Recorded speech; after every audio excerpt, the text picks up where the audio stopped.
Hi, I'm Dr. Sarah Wasserbauer. The Medical Board of California just issued a warning regarding delegation of hair transplant surgery. They wanted to clarify that only licensed personnel, licensed medical personnel, can perform this procedure. Furthermore, even though parts of a medical procedure like this can be delegated, it is illegal for a doctor to delegate a procedure that they themselves are not trained to perform. And that doctor must be present as it is being performed directly under their supervision. So the story is familiar.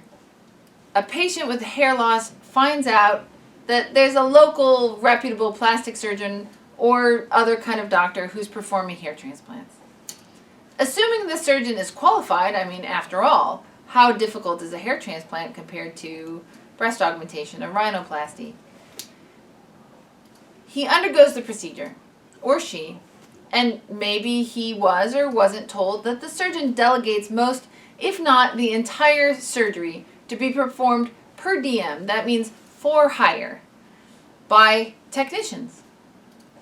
These results can be low regrowth of hair, they can be poor technique, unnatural hairlines due to poor angulation, distribution of the grafts, or just poor design focused on maximizing graft counts. And sometimes these technicians will even split hairs into their component parts, which means that those hairs don't grow.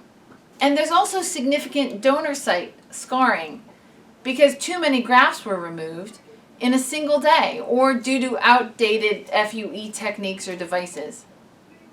So how do you, the patient, assure that an expert performs your hair surgery?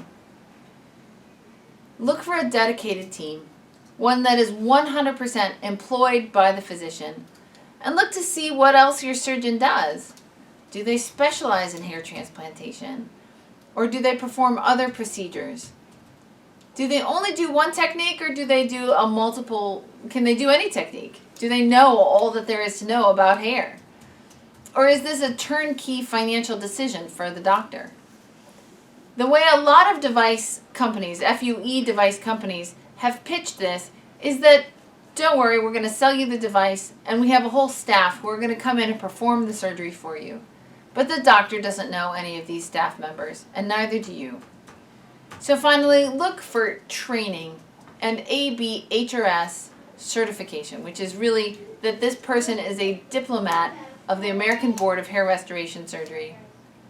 It is not a guarantee of a perfect result because nothing ever is in medicine, but it can give you the assurance that your doctor has taken the time to prove their expertise. Good luck.